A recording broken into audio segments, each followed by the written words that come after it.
sebagai salah satu wilayah pertempuran pada awal kemerdekaan, Sri, 2009-9.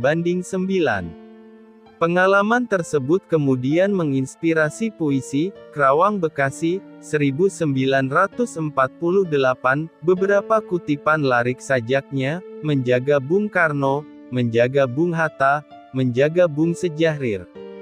Sajak-sajak yang diciptakan tak lepas dari dinamika sosial politik dan budaya pada zamannya, seperti, Diponegoro, 1943, menggambarkan spirit perjuangan.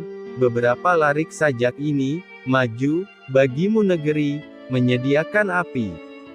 Meskipun meninggal di usia muda saat berusia 27 tahun, Chairil terbilang produktif, menurut HB Yassin sepanjang tahun-tahun 1942 sampai